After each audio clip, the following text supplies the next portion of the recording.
What if I told you that death isn't what you think it is? That someone actually crossed over to the other side and came back with proof that everything we've been taught about dying is wrong. This isn't some new age fantasy or religious doctrine. This is about a man who literally left his body thousands of times and witnessed what really happens when we die. His name was Edgar Cayce, and what he discovered will completely change how you see your own mortality. Before we dive into what he saw on the other side, hit that like button if you're ready to have your perspective on death completely transformed. And make sure you're subscribed because we're about to explore territory that most people are too afraid to even think about. Edgar Cayce wasn't your typical mystic. He didn't wear robes, he didn't live in a monastery, and he definitely wasn't trying to start a cult. He was just a regular guy from Kentucky with an extraordinary ability. When he entered what he called his sleep state, something incredible happened. His consciousness would literally separate from his physical body. But here's where it gets fascinating. Cayce didn't just have visions or dreams. He was fully aware as his soul left his body. He could see his physical form lying motionless while his consciousness floated above it. And then something even more remarkable occurred. He would travel to realms beyond our physical reality. Now I know what you're thinking. This sounds impossible, right? But here's the thing that makes Cayce's experiences so compelling. He gave over 14,000 readings while in this state, and many of his predictions about people's health, their past, and even future events proved to be startlingly accurate. So what exactly did he see when he crossed over? Cayce described the moment of death as the gentlest thing imaginable. He said it's like taking off a heavy winter coat that you've been wearing for years. There's no pain, no struggle, no dramatic moment. The soul simply steps out of the body like you'd step out of a room. But that's just the beginning. What happens next will blow your mind. According to Cayce, the moment your consciousness leaves your body, you find yourself in what he called the sphere of light. This isn't some cloudy heaven with harps and angels. It's a space that exists beyond our understanding of physical dimensions. There are no walls, no ceiling, no floor. Yet somehow you know exactly where you are, and you're not alone. Cayce described encountering other beings, other souls in this realm. But here's what's incredible. Communication doesn't happen through words. It's instant understanding. Pure thought. Complete knowledge transferred in moments that would take hours to explain in our world. Now here's where things get really interesting. Cayce witnessed what he called the life review. But this isn't some cosmic judgment where you're condemned or praised. It's something far more profound. You experience your entire life again, but this time, you don't just see what you did. You feel what everyone else felt because of your actions. Every kindness you showed, every harsh word you spoke, every moment of love or anger. You experience it all from every perspective. You feel the joy you brought to others, but you also feel the pain you caused. It's not punishment. It's understanding. Complete, total understanding of the impact you had on the world. Drop a comment below if you've ever wondered what your own life review might reveal. What moments would you want to experience again? What would you want to change? But Cayce's revelations go even deeper. He discovered that after this review, souls don't automatically go to some predetermined heaven or hell. Instead, they find themselves in realms that match their spiritual development. He described these as different levels of existence, each with its own characteristics. Some levels are peaceful, like a calm lake at sunset. Others are more dynamic, flowing with energy and change. The fascinating part, you're not assigned to these levels by some cosmic judge. Your own spiritual vibration, your own inner light, naturally guides you to where you belong. Think about that for a moment. Your destination isn't determined by whether you followed certain rules or believed specific doctrines. It's determined by who you became, by the love you cultivated, by the growth you achieved during your time here on Earth. Now, this next part might surprise you. According to Cayce, many souls choose to return to Earth, not because they're forced to, not as punishment, but because they recognize opportunities for growth that can only happen in physical form. He described witnessing souls planning their next incarnation like architects designing a building. They choose their parents, their circumstances, even their challenges, because they understand that each difficulty is an opportunity to develop different aspects of their spiritual nature. This means that every struggle you're facing right now, every challenge that seems unfair or too difficult, might actually be something your soul chose before you were born. Not to suffer, but to grow in ways that wouldn't be possible without that specific experience. If you're going through something difficult right now, let me know in the comments. Sometimes just knowing that others are on this journey with you can make all the difference. But here's where Cayce's experiences get truly extraordinary. He didn't just observe this process from the outside. During his deepest trances, he actually witnessed the moment of transition itself, the exact instant when someone's soul leaves their physical body. He described it as the most natural thing imaginable. Like exhaling after holding your breath for a very long time. There's a sense of release, of freedom, of coming home to yourself. The person becomes aware that they're no longer in their physical form, but they're more themselves than they've ever been. Cayce said that in that moment you see your body below you, you see the people around you, but it all feels distant, like looking at an old photograph. What matters is the incredible sense of expansion, of being more alive than you ever were in physical form. Now, some people might wonder about fear.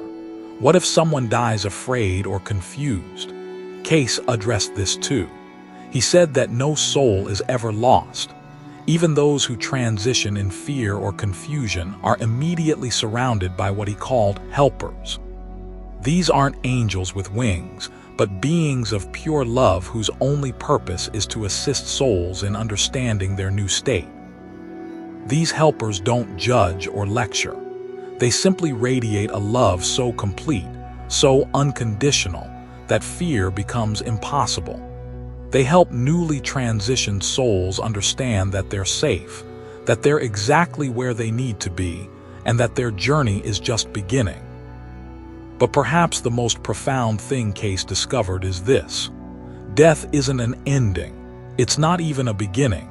It's a continuation, a return to your natural state. He often said that life on Earth is like being in school, and death is like graduation. You don't stop learning or growing. You just move to the next level of your education. Make sure to subscribe if you want to explore more of these consciousness-expanding topics, because what I'm about to share next might be the most important part of Cayce's message. During his explorations of the afterlife, Cayce discovered something that changes everything about how we should live right now. He learned that the purpose of physical life isn't to earn your way into heaven or avoid hell. The purpose is to remember who you really are. According to Cayce, we are spiritual beings having a human experience, not human beings hoping to become spiritual. Every person on Earth is a soul that chose to incarnate, that chose to temporarily forget its divine nature in order to rediscover it through the challenges and joys of physical existence. This means that every person you meet, every relationship you have, every obstacle you face, is part of a carefully orchestrated dance of awakening. You're not here by accident. You're here by design, your design, to learn specific lessons that can only be learned in physical form.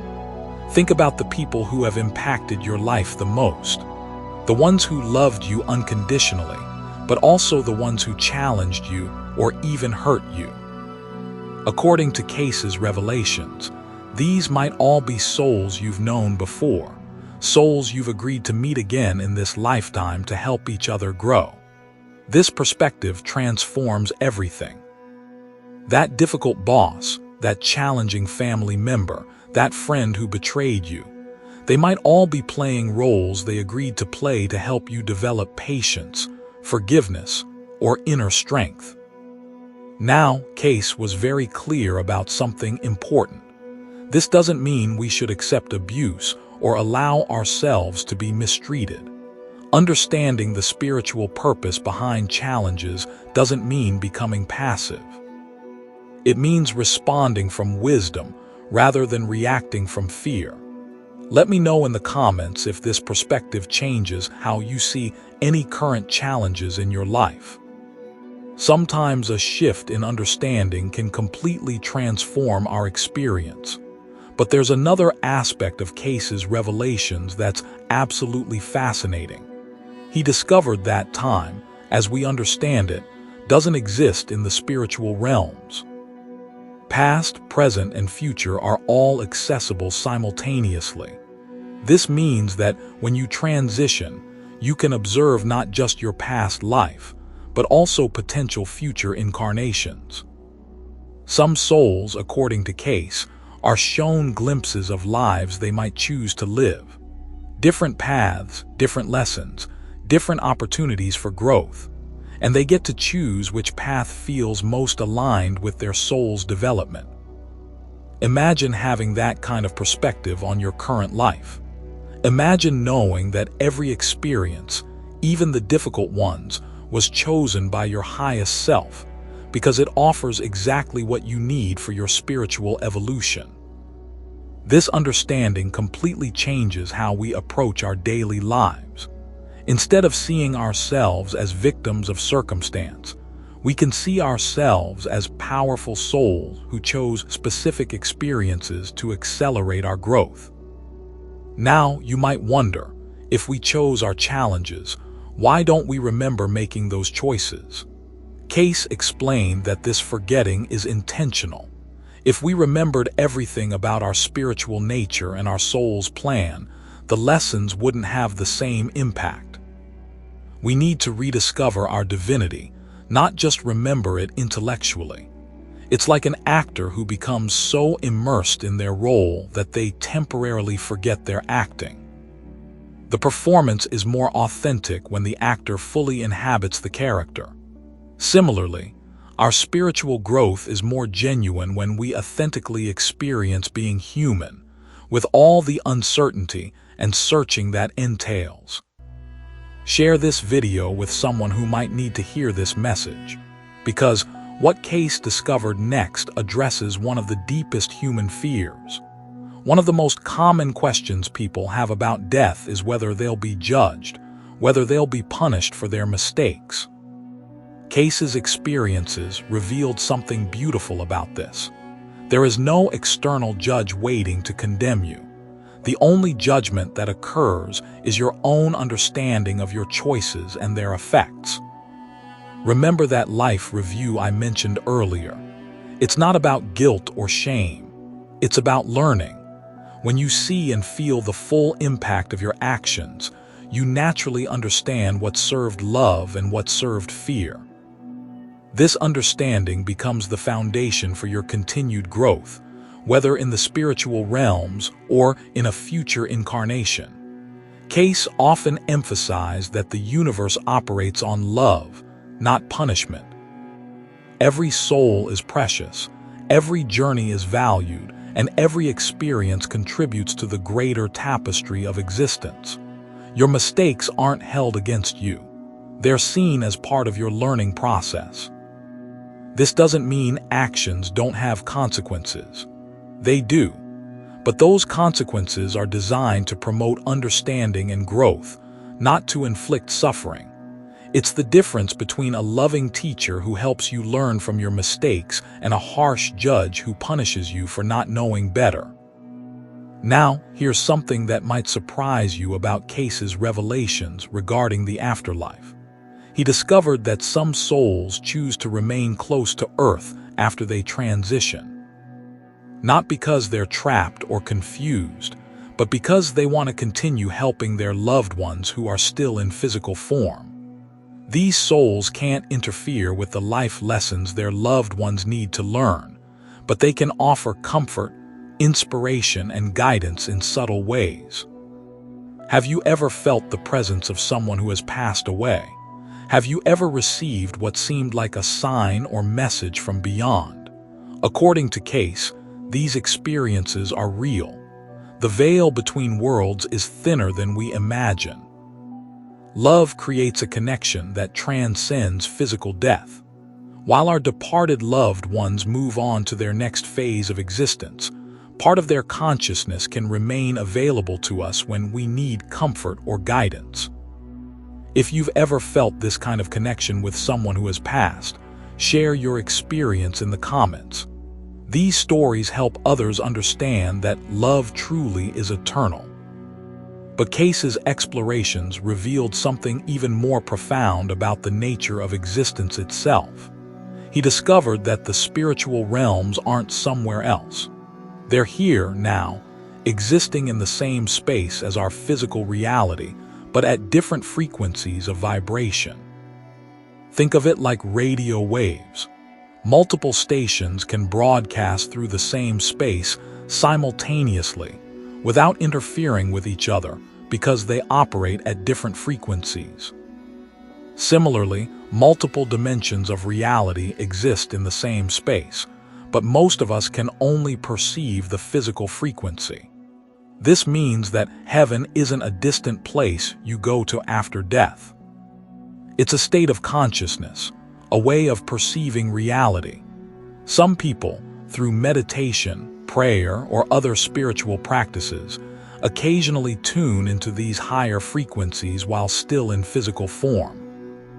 They experience glimpses of what Cayce saw in his trance states. Have you ever had a moment of transcendence, a time when you felt connected to something greater than yourself? That might have been your consciousness briefly accessing these higher realms. Comment below if you've had experiences like this.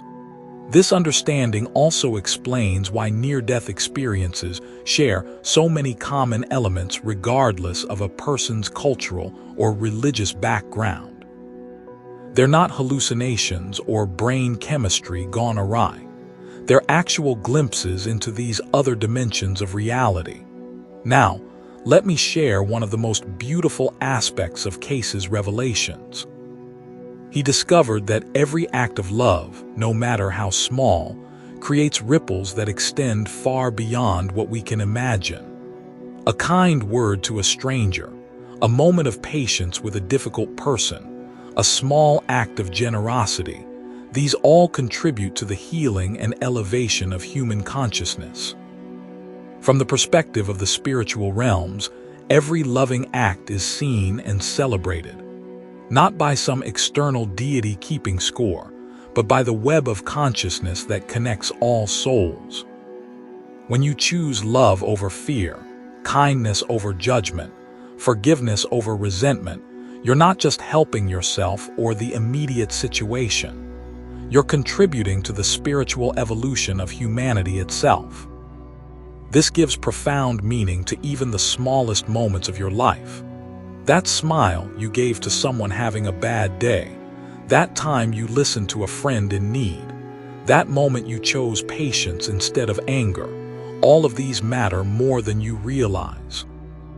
According to Cayce, when souls review their lives, these moments of love often shine brighter than any external achievement. The promotion you got, the house you bought, the status you achieved, these things fade in significance compared to the love you shared and the growth you experienced.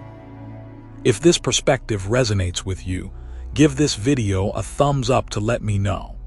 And consider subscribing if you want to explore more insights about consciousness and spiritual growth. But here's perhaps the most important message from Cayce's experiences. You don't have to wait until death to connect with your spiritual nature. You don't have to wait for the afterlife to experience the love, peace, and understanding that he witnessed in the spiritual realms. These qualities are available to you right now. In every moment, you have the choice to operate from love or fear, to see others as souls on a journey rather than obstacles in your path, to trust the process of life rather than resist it. Cayce often said that meditation, prayer, and quiet contemplation can open doorways to higher consciousness even while we're in physical form. When you quiet your mind and listen deeply, you can hear what he called the voice of the soul, the part of you that remembers your divine nature. The goal isn't to escape physical life, but to bring more of your spiritual awareness into your daily experience. To live as the soul you truly are while still participating fully in human existence. As we reach the end of this exploration, I want to leave you with one final insight from Edgar Cayce's revelations. He discovered that every soul eventually finds its way home. No matter how lost someone might seem, no matter how many mistakes they make, no matter how far they stray from love, every soul carries within it a homing device that will eventually guide it back to its divine source. This means that no one is beyond redemption. No one is permanently lost. Everyone you meet, including yourself, is on a journey back to remembering their true nature. Some are at the beginning of the path, others are well along the way, but everyone is traveling in the same direction. This understanding can transform how you see difficult people in your life. Instead of judging them for where they are on their journey, you can have compassion for the struggles they're facing. Instead of writing them off as hopeless, you can trust that their soul will eventually guide them toward growth and love. And this includes you. Whatever mistakes you've made, whatever regrets you carry, whatever ways you feel you've fallen short, your soul knows the way home. Every experience, even the painful ones, is part of your journey back to remembering who you truly are. So the next time you face a difficult situation, the next time you feel lost or confused, the next time you wonder if there's really any meaning to this crazy human experience, remember Edgar Cayce's message. You are a divine soul having a temporary human experience. You chose to be here. You chose your challenges as opportunities for growth, and you have within you everything you need to find your way back to love. Death isn't something to fear. It's simply the next phase of an eternal journey. And that journey continues right here, right now, in every choice you make, every breath you take, every moment you choose love over fear. If this message has touched something within you, if you feel that call to remember who you truly are, then you're already awakening. You're already on your way home, and you're not making this journey alone. We're all in this together, souls helping souls remember the truth of who we are. Leave a comment below sharing one insight that stood out to you from this exploration. And if you know someone who might benefit from hearing this message, share this video with them. Sometimes the perfect message arrives at exactly the right moment, and you might be the conduit for someone else's awakening. Until next time, remember that you are so much more than you've been taught to believe. You are a spark of the divine, temporarily clothed in human form, here to learn, to love, and to remember the magnificent truth of who you really are.